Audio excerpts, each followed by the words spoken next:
Welcome to the latest IGB webinar. My name is Will, Head of Esports for Clarion Gaming.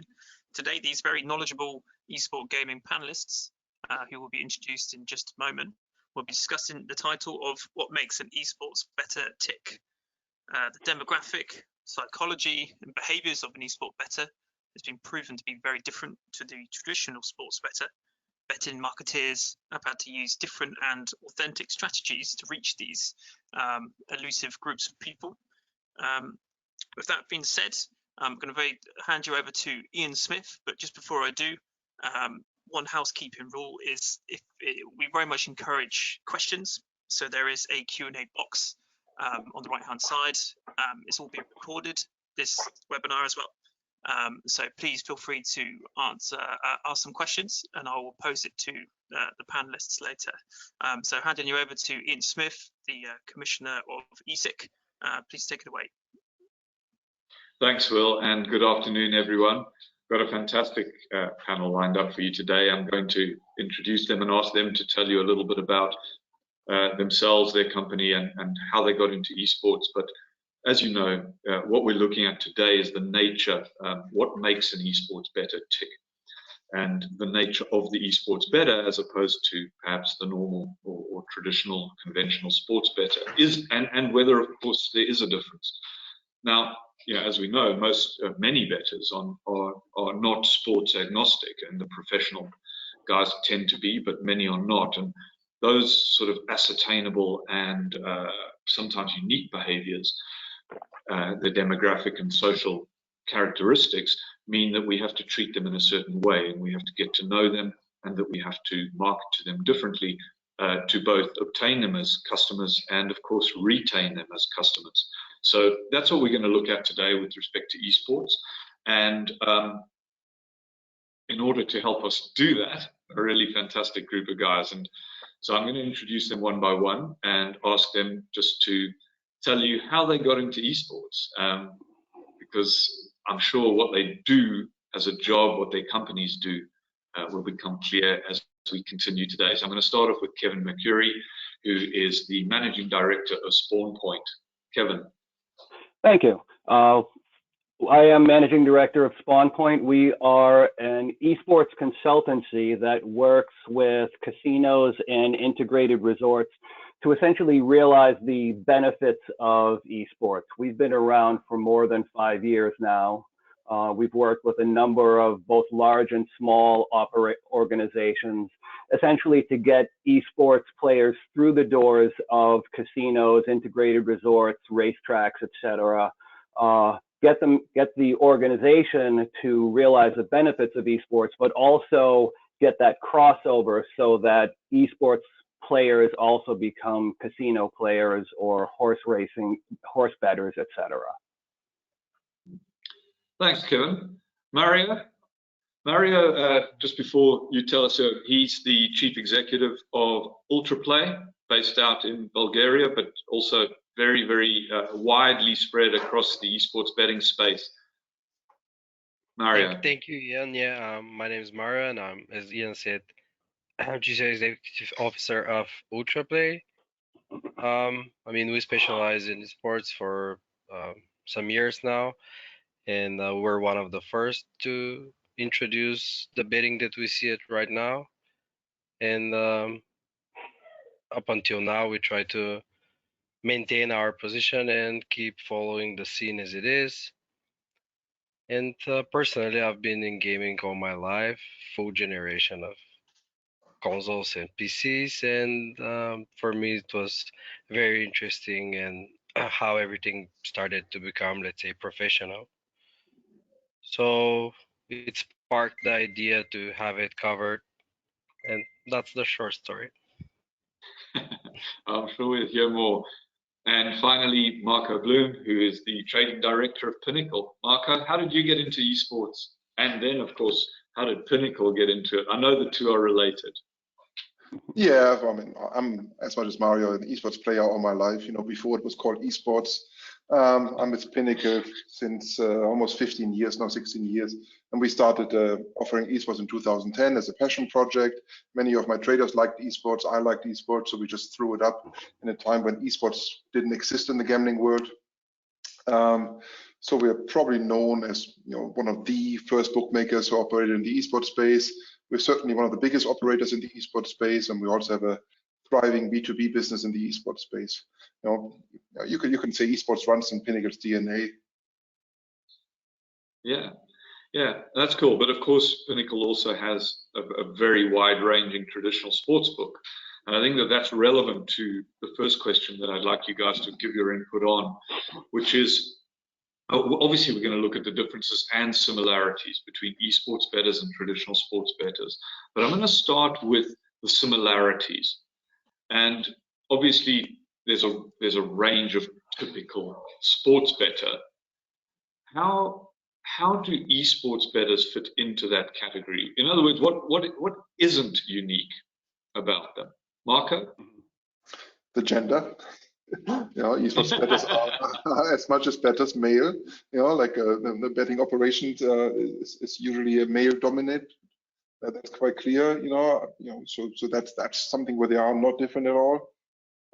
They have similarities in many ways, right? I mean, in how demanding they are, and then all these things.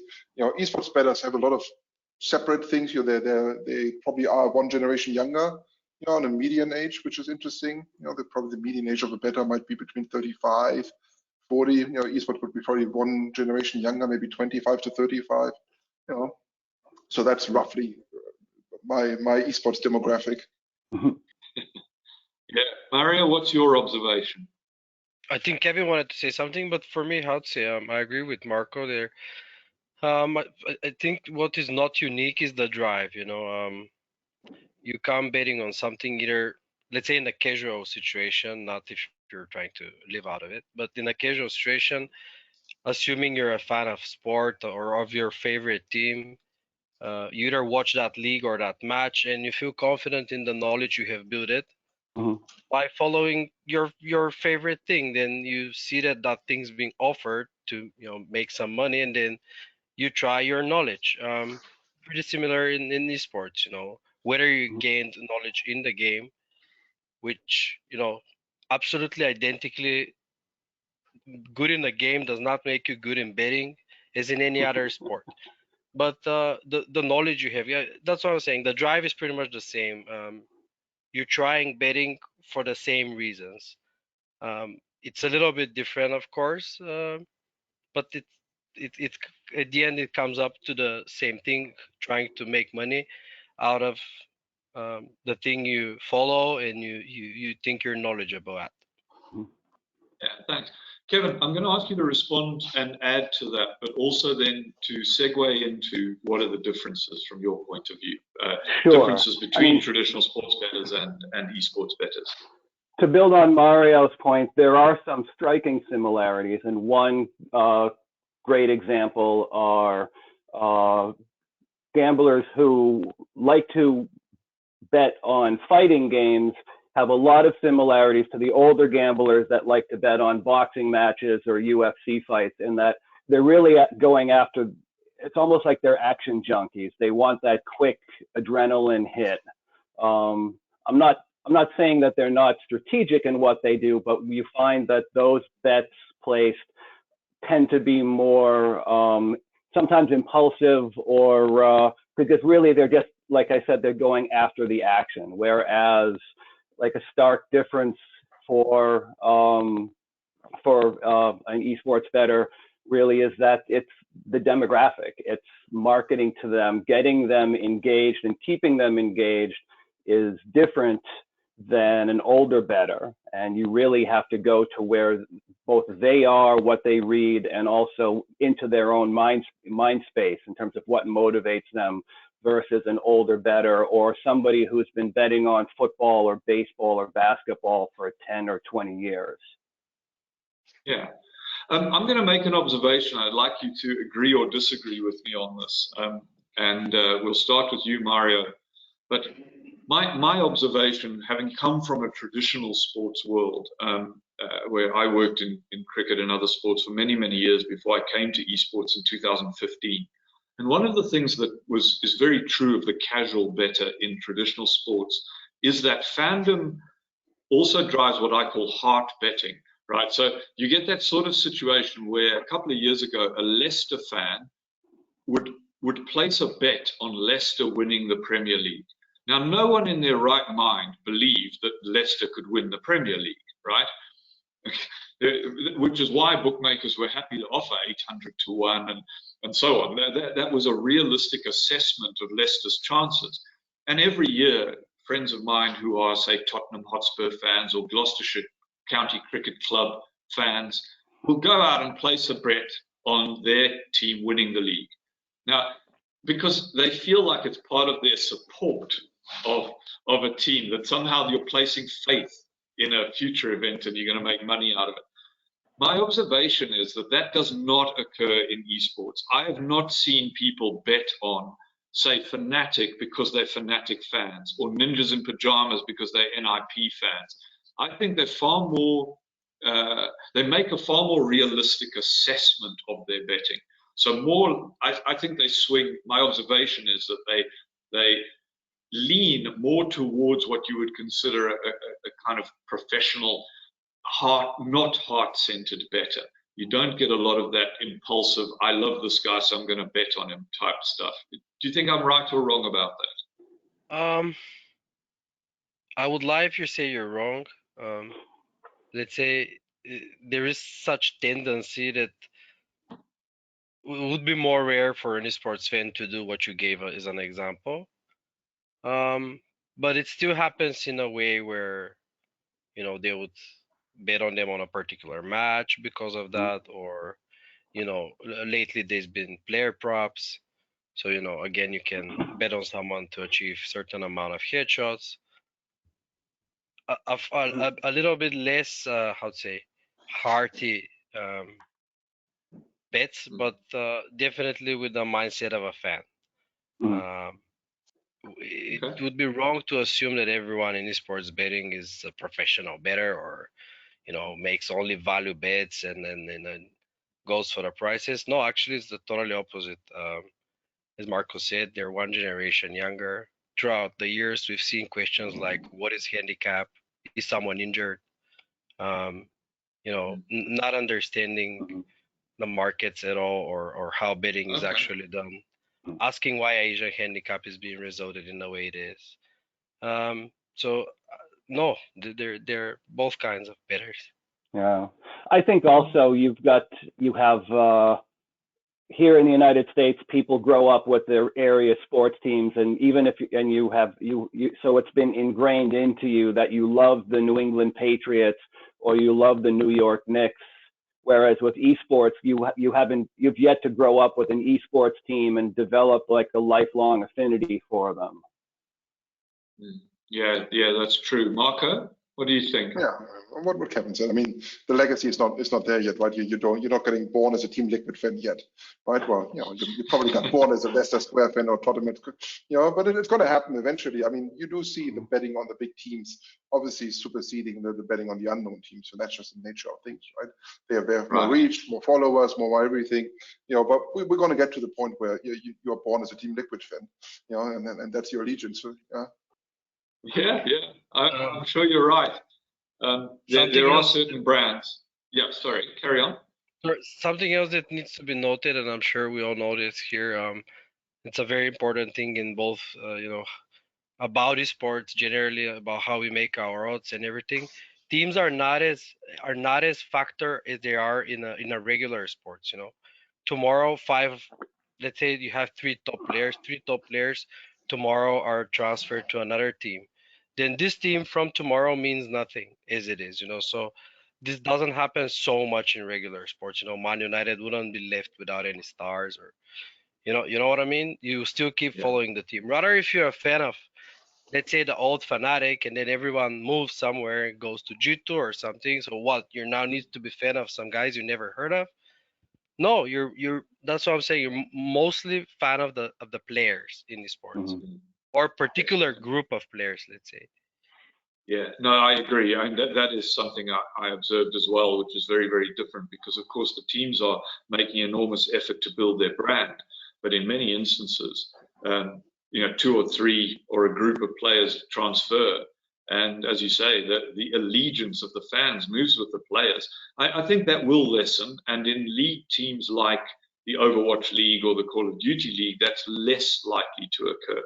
But in Counter-Strike, Dota, it's definitely the case that, and we've seen this, with a group that ultimately became MIBR before they disbanded last year.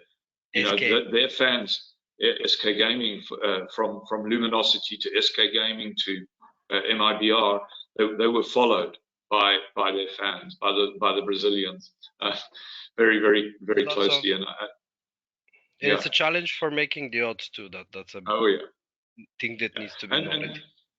Yes, and although that's not obviously something that we're covering today, I think people do realize that dealing with esports data, whilst it's a digital product and therefore very data rich, it doesn't have the depth of a sport like football or cricket, where you've got 100 years worth of statistics that you can go back and work with.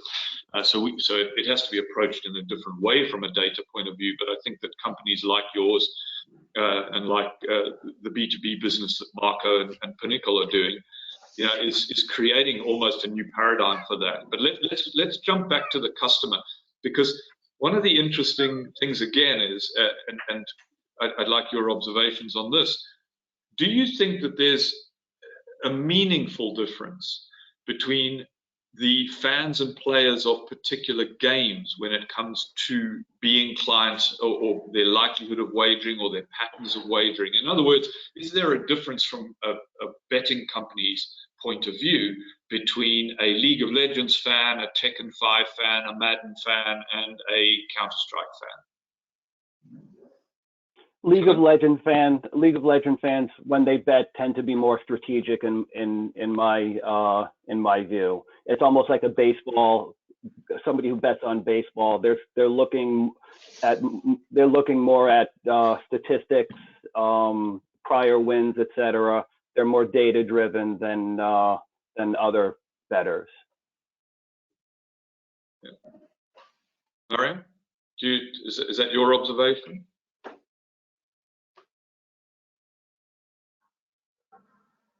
Mariam, sorry, have you lost me there? No, just for a second. I wouldn't tend to categorize them. There could be, I would say, Dota bettors or Dota players, because if there is a generational difference in, like, narrowed down inside esports, that'll be the generation that understands, StarCraft 2, StarCraft Brood War, and Dota 2. Most of the players in Dota 2 are transmitted from Dota 1. Therefore, most of the new generation, let's say born after 95, 6, 2000, they would tend to play, if they're picking MOBA game to play, hardly would go for Dota. And this can be seen with the audience, with the attendance we see, with the viewership we see each year dropping, players online each year dropping.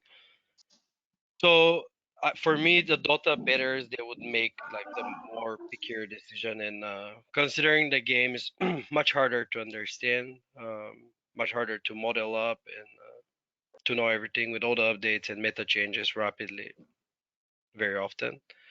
I would say Dota players are a little bit more experienced. Newer players,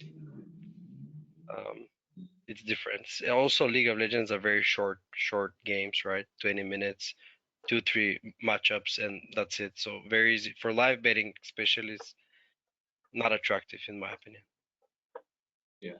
There's also, of course, a question of the vast difference between access to data from Dota 2 and from League of Legends as well. It makes a significant difference, I would have thought. But Marco, do you see any, from Pinnacle's point of view, any particular difference between different game communities? No, I wouldn't. I don't know about that. I mean, you have bettors which divide very, very, very separately into the Dota League of Legends and CS:GO bucket, right? And they usually don't cross over so much, except for the bigger tournaments, right? I mean, that's, you know, which is not unlike sports, right? You have the same in sports. If you're a fan of the English Premier League, you bet the English Premier League, but then you bet the UEFA Champions League, and you bet everything else, and you might bet Wimbledon. And that's kind of how it works in esports as well, right? You're going to bet on the international, even if you're a Counter-Strike hardcore fan. It's just so much fun as an esports guy to have a tournament with, I don't know, 35 million prize money or whatever it is right now. You know, it's just fun, and then you get excited, but you might not bet the regular Dota tournaments. You might chime in for the majors. So that's probably where I would drop the line. Yeah, and similarly to people who don't normally bet on tennis but bet on the Grand Slams, or exactly. People who bet on the golf majors. So yeah, that makes sense. I think also, again, my observation, I'm sure that this covers your markets very closely, is that the communities that we are primarily on the betting side focused on are the Counter-Strike, Dota, and League of Legends, because they make up the bulk of markets, those games. And so I guess just to stay with the same question to some extent here, if the communities are broadly the same, does that mean that trying to attract, say, fighting game fans to become broader esports bettors really means, to a large extent, converting them or persuading them over to Counter-Strike, Dota 2, or League of Legends, because that's where the bulk of your business is? Do you make those kind of efforts, Marco? No, I always, you know, this topic of cross-selling into other sports is a very old one in the esports, right? You know, like, how do you cross-sell an esports guy? And now you're actually talking cross-sell in an esports from another esports, right? Yes. A guy who likes his fighting games, like, I'm not going to cross-sell him to Counter-Strike, like, I'll force him in this way. You know, he might go the route himself, right? Just because this is the content that's being shown to him on a regular basis, maybe, you know, every day with live betting options, and obviously betting options on fighting is rather limited for him. So maybe naturally he's going to dabble into it. But, you know, like, I don't know how it would educate him down the path. Either he gets an interest or not. You know? Mm. Kevin, is this something that you guys at Spawnpoint get involved in at all? We do, but I tend to agree with Marco that crossover it can be difficult, because gamblers tend to go with the games they know, and they may throw a quick bet here and there to have some fun. But I feel that Marco's really right on track with his answer. Yeah, and Mario, from Ultraplay's point of view, do you guys make any sort of a conscious effort to expand the repertoire of games for which you're providing data, or are you still very much focused on those kind of core big product games?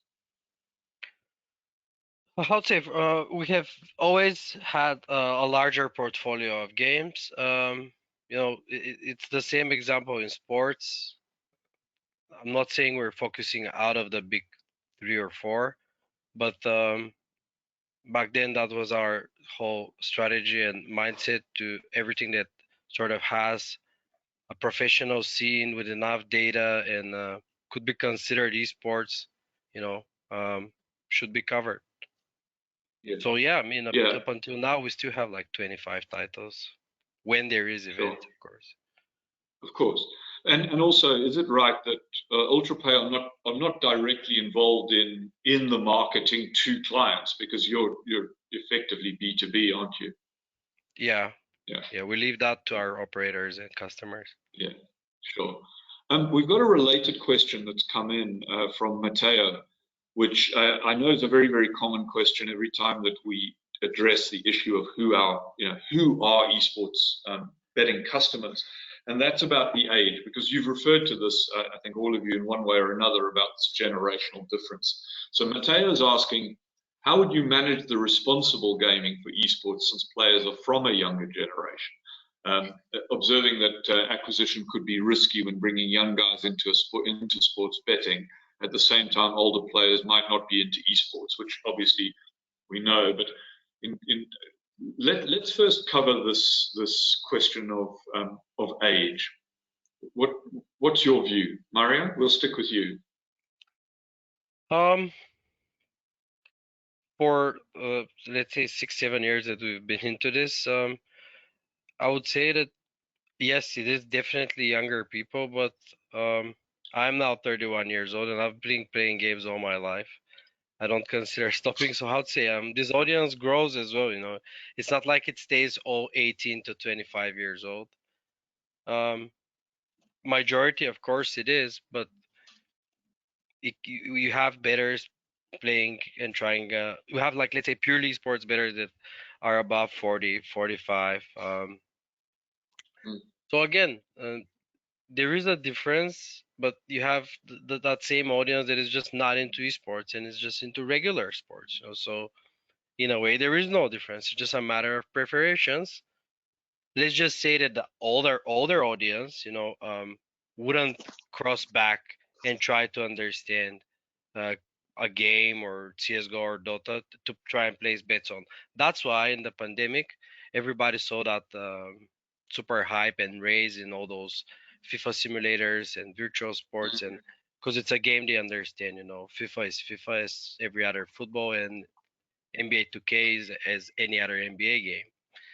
So it was easier for them to understand, and they were like, "Hey, this is esports," and we all know it's not. Yeah, In a sure. normal day. And No, yeah, go ahead. no, absolutely. I was simply thinking, you know, Marco, being at a directly customer-facing business, and I know that you've answered this question many times before, but let me put it this way: do you think that the licensing conditions where you have licenses and the rules about to who's allowed to bet, and then secondly, the rules around advertising and marketing of betting products are sufficient to protect the younger bettors, the younger demographic that naturally gravitate to esports? Or do you think more needs to be done or is being done by Pinnacle to acknowledge this younger generation of bettors? I would go with a resounding yes, it is sufficient. You know, like there is no difference between a young adult who wants to bet esports or wants to bet tennis. There's no different processes. There's no different anything. You know, and so this question comes from a different point of view. It comes from the point of view where you think, oh well, esports is being played by kids on a PlayStation or an Xbox, right? And they are getting lured into the betting world and getting, you know, like taken advantage of. That's not the case. You know, it's the same exact problem that you would have. Why is a kid that watches soccer on the TV with the parents not going to the betting market if there's all they see on the pitch and all the jerseys are betting companies? So it's a question that I think is not well understood, right? In some ways, you know, it's a common question.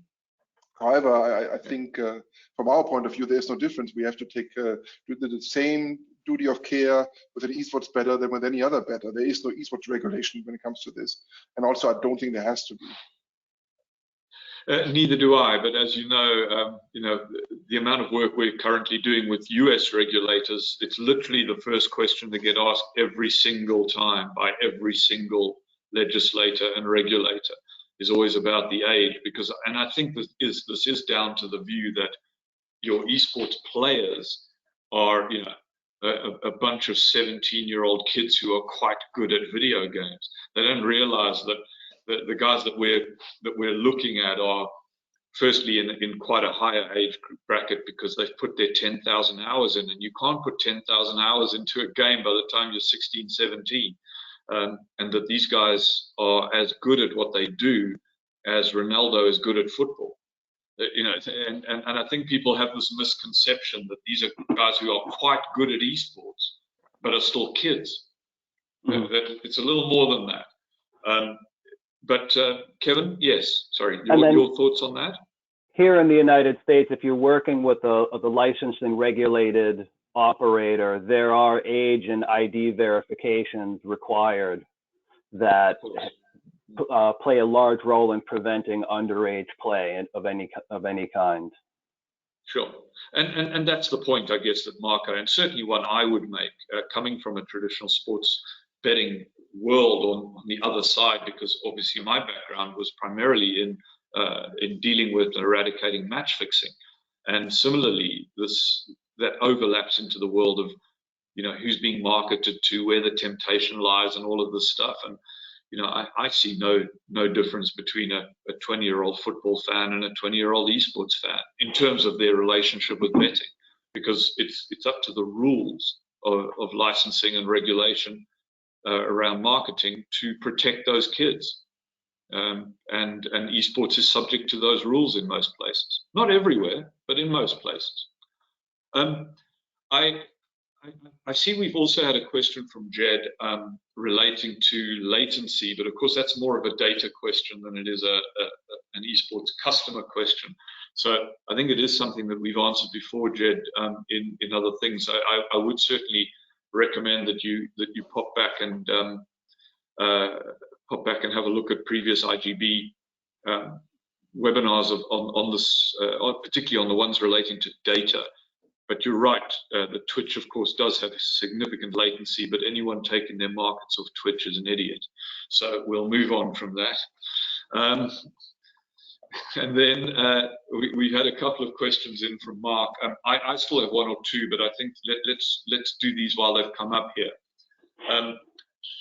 What he's asked about, and I think you guys will be cagey in answering this, but it's always a good question, is what's the average bet value for esports punters, or even the percentage compared to sports betting punters?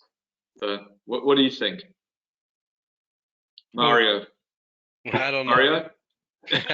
I don't know. I don't want to say anything. There is players and players.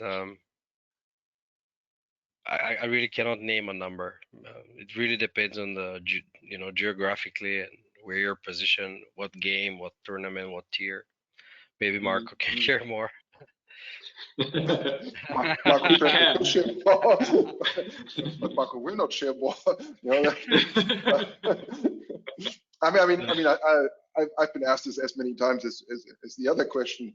I think there's a misunderstanding, because what the question implies is it's low, right? That's why you would ask this question. It's actually much higher than you think. It's actually much higher than you think.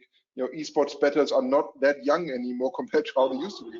And if you think about esports, right, think about something that basically started, let's call it the early 2000s, right? That's when esports became an esports, right? When professional things got going and the tournaments got going.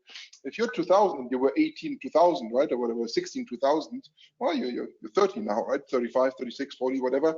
And you have disposable income. So what are you going to bet? You're going to bet the same amount that you would bet on a soccer game. Obviously, overall, the betting limits in esports have not reached the level, let's say, of an NFL level. Let's be quite clear about this. But the top esports tournaments, they have actually a really, really high betting limits. I mean, we are open for probably 10K, 20K, and we expect people to wager these kind of money. So yeah, there are some serious esports bettors out there that you probably wouldn't expect. Yeah. Kevin, have you got any insight into this? I do not. Neither do I. I've only been doing it for 5 years and I've never had a straight answer, so it's worth asking. But Mark goes on to make a couple of, I guess it is a question, but more of an observation here, but a good one, I think, which is that if there was a way of putting a percentage on this, but I doubt there is, but what he wants to know is what percentage of esports punters shunt or shift over onto online casino. Because what he's saying is that he's looking at, say, I don't know, Loot, Luckbox, Rivalry, and thinks that they are using esports to acquire a young demographic of audience, but then push them into online casino to actually make it viable. Now, I'm not agreeing with him, but I would like your observations on that. Kevin, any thoughts on that? Well, from our perspective, I mean, that's one of the services that we offer, and it's a lot more complicated than most land-based casino marketing operations can handle. In terms of they're looking at esports gamblers, players as young when they actually aren't any longer, to Marco's earlier point. And really, in our experience, the most successful crossovers are performed by people who really understand esports and the esports demographic. It's really important. And it's been done here in the United States with several land-based casinos where they have great crossover. But if you look at who's done it, it's always been, whether it's an executive or a outside consultant, it's always somebody who understands esports. It's not somebody who's new to the business that just walked right in and said, I can do this. Yeah, yeah. Marco? I always thought the challenge in cross-selling to casino and esports is that the traditional casino content is too boring for esports customers, right? I mean, if you think about maybe baccarat or blackjack, that's old school, right? That doesn't scream esports to you. However, I have seen very innovative esports casino solutions that take gamification to the next level, the idea of choice, right? And build an appealing casino product around it, which I think, you know, it's something you can cross-sell. I think the traditional aspect of putting the same slot machines in front of the esports guys will not work. But if you do some innovation, you know, like a Rivalry does, for example, they do this quite well. Even though I wouldn't agree with the statement that they're pushing them towards this to make it worth, I think that statement is wrong. I do think they with innovative approach you can actually cross that quite well. Mario? I agree with Marco, but for me, I really think that no matter how good the games made, how good games they made lately, and esports oriented, even gamification. I've seen some machines that actually have a controller, so you play the bonus level with a controller. However, that's not online. For me, it's still boring, and for many gamers and esports fans, it's an insult. They're playing games that are here with either traditions and being played for 20 years, or either developed with $300 million for 5-10 years, right? It's not some cherries and bells. Because at the end of the day, even though it's not cherries and bells, it's swords and guns, it's still, you know, it's the same thing. So I've seen some cross-board towards life, because I think they consider the ladies, you know, entertaining and stuff. But to regular slots, not so much. We've had good results when we don't, to your earlier point, when we don't push people towards slot machines. Table games, much more success in getting them away from the esports event onto the casino floor, playing poker, for example, roulette to an extent. But generally, we do not try to get them in front of a slot machine of any kind. I think, again, being an esports audience, they recognize that the only act of agency with respect to a slot machine is when you choose the machine. Everything you do after that is not in your hands. I know that the machines are designed to make you think that you're doing something because you pull a lever or press a button, but you've got nothing to do with the process. You're not controlling anything. And I think the esports audience knows that and instinctively has no interest in that sort of thing. And so there has to be an element of skill if you are going to make that crossover. There's a really an interesting question here, which is not on the same point, but I would love to know your views on this. And this came from Adam. Are there any game titles currently that you are expecting to reach the handle, the revenue levels of CSGO or even Dota 2 in the next 2 to 3 years? Marco? It's $1 million question, right? I mean, obviously, you're gonna. It's always the same titles. Like you're gonna hear Valorant, right? And you know, like can Valorant do it? You know, and then you know, I don't know. I mean, in many ways, I don't care, even though I like esports quite a lot. But I mean, betting is just a reflection of audience, right? Whatever the audience is going to go is where the betting is going to follow, right? We are just there to help, you know, the engagement factor, you know. So I don't know what's going to come next. You know, Valorant has a shot, you know, but they got to get it right, and so far they haven't. Well, I guess you can make one reasonably certain observation that it's not going to be Overwatch. We tried. Mario. Overwatch 2? Overwatch Yeah, 2 Overwatch 28. However, Overwatch 2 would be just the story. They will still keep the multiplayer in the old game. Yeah, for sure. My take here is pretty similar. Audience, though, it's not the only factor because we've seen PUBG and Fortnite fail. And generally, the whole battle royale format's just not attractive, not structured well enough. You don't have composed leagues or rankings or leaderboards. So it just doesn't make sense to be covered like that. I would be very happy if another game makes it, but I don't see it anytime soon. Kevin, anything hitting your radar? Not on my radar. I defer to Mario and Marco on that question. Yeah, I had high hopes for PUBG if Bluehole and Tencent had got their head around the supply of data to the betting industry live. Because you could have made some. Yeah, but I thought using the format that StarLadder developed in Berlin, there was an opportunity. But yeah, as you say, it was unsustainable. I mean, it's the game itself, 150 people on a map that everything's so random. Like, no matter how good you are, this doesn't mean that you would win, let's say, 8 out of 10, the same way you would win in a CSGO match, let's say, because there is a lot of RNG involved, and, it's just so much bad to make even odds. Can you imagine? Like, so many people inside, so many weapons, items, tools, optics. One open box with a super high level weapon can give huge advantage to a much lower evaluated player. You know what I mean? So everything can change dramatically in seconds on 100 different places on the map. So it's well, that's exactly what happened, of course, and that was just my optimism because I love the game so much.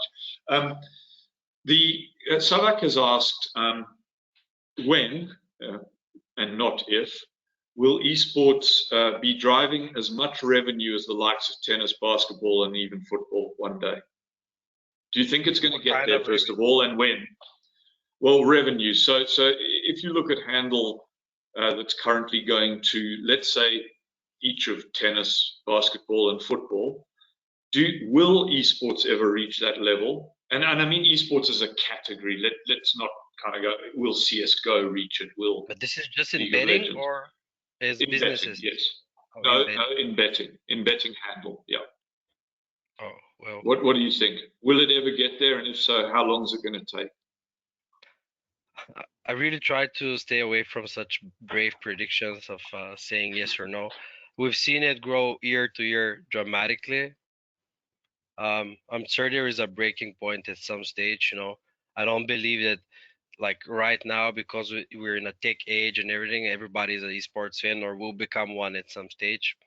I really doubt that. I can say let's hope it will keep increasing where it reaches, because regular sports also increase year to year. Generally the betting business increases year to year. So I hope esports wouldn't stop anywhere soon. That's all I can say. Yeah, Marco, any thoughts on that? Yeah, I think it's already there. And that's my thought on this. Obviously not football, right? Football is hard to compete with. The likes of tennis, it competes quite well. I think people underestimate esports quite heavily. Esports is rather large, as you pointed out, Ian. I mean, obviously we have how many esports do we have now? 40 titles. Obviously the big three are almost everything, but we have top 3 esports. We have tournaments every single day. I don't know how many tournaments run on an average day, like 20, 15. I don't know what the average number is. How many tennis tournaments run on an average day? Maybe 8, 9. You got quite a lot of esports action. It's just going to increase. It's just going to get more. I think people expect esports to become the next big thing, not realizing it is already the big thing. I think there's a lot of catch up to that has to be done. Yeah, that's interesting.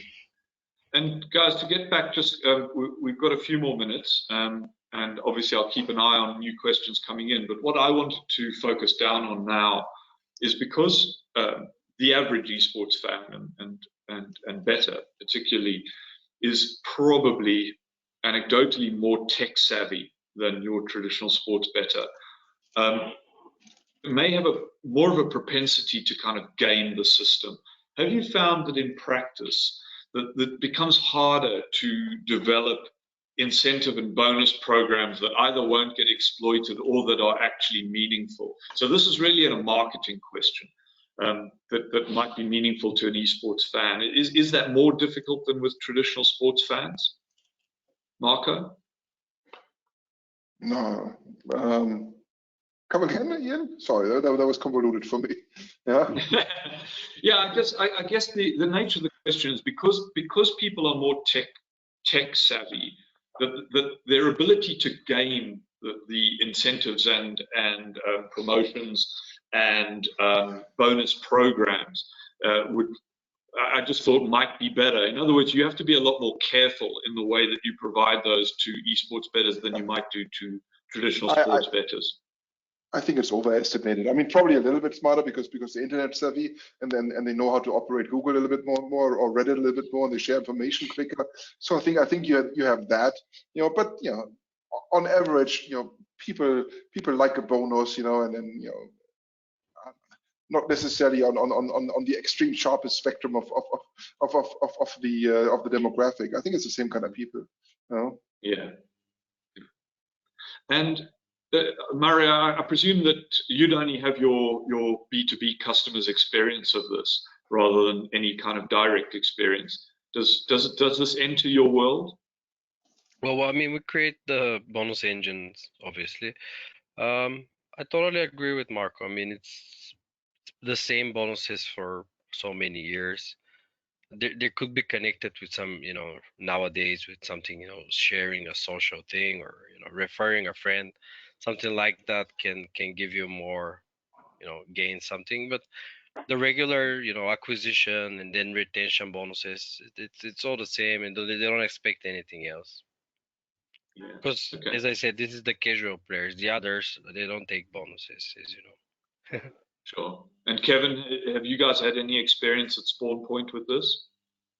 A little bit. I mean, and to everybody, to Mario and Marco's point, everybody tries to game the system. You're going up against whether it's a casino or a sports book. You're trying, unless Mario said you're a serious player who know enough not to take the bonus.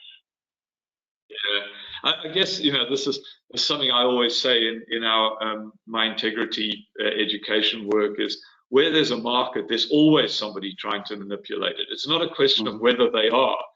It's whether they're succeeding. That's the question. So finally, guys, well, unless another question comes in, are you finding that your esports customers are different from your traditional sports customers when it comes to customer support? Are they more demanding, less demanding? How are you finding that? Marco? More demanding, that's definitely more demanding. Give a quick answer.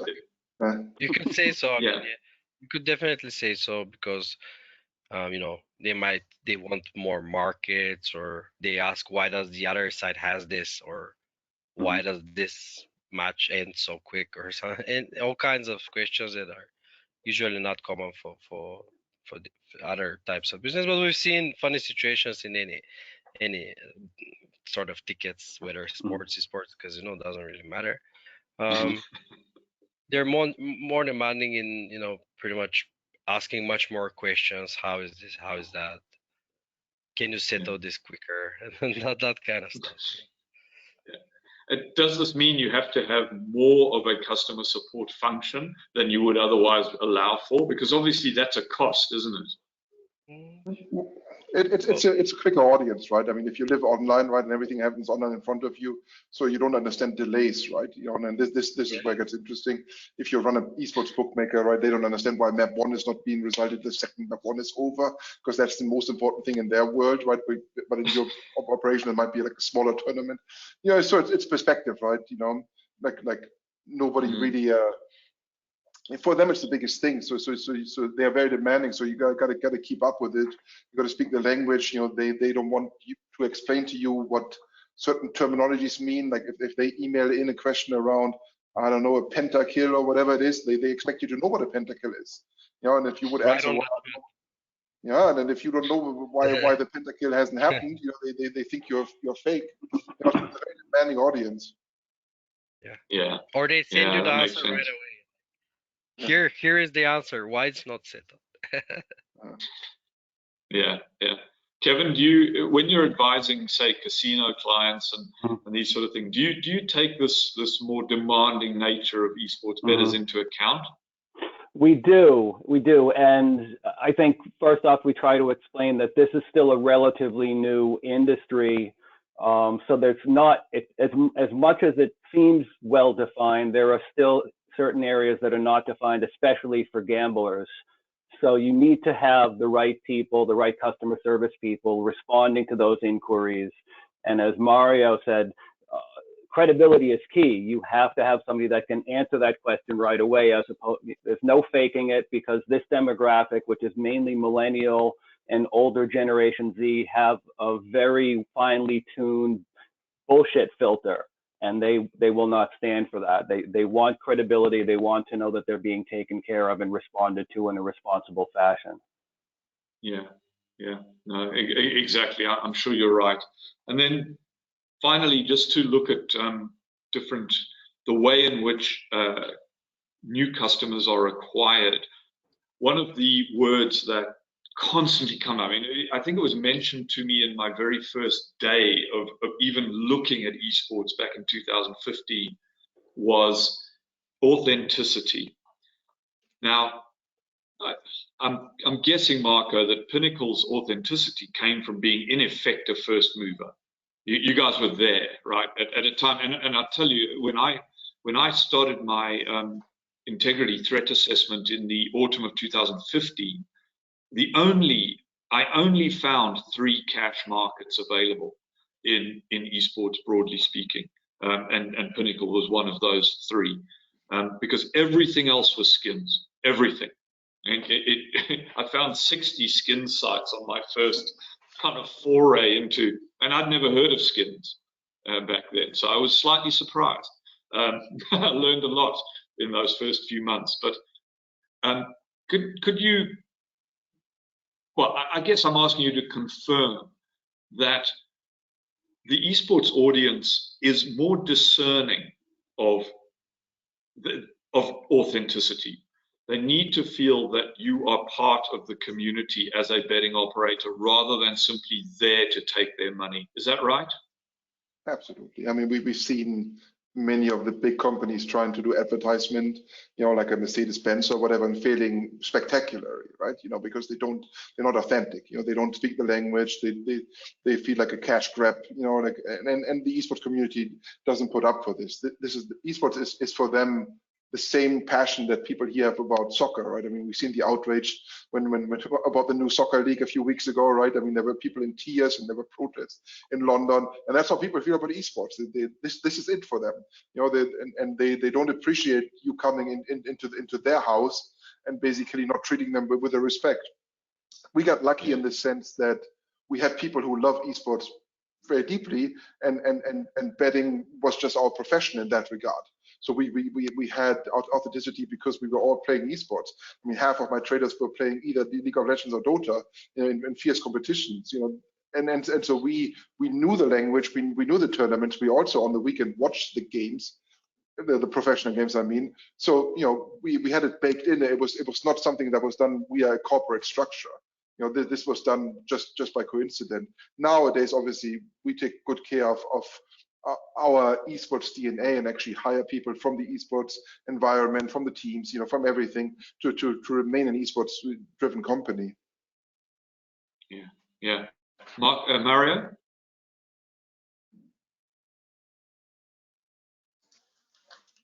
Yes, of course. That proves that many of the most famous brands that we see around tournaments are, you know, not Pinnacle, excluding Pinnacle, are, you would say, they're not coming from regular sports. I don't want to mention any.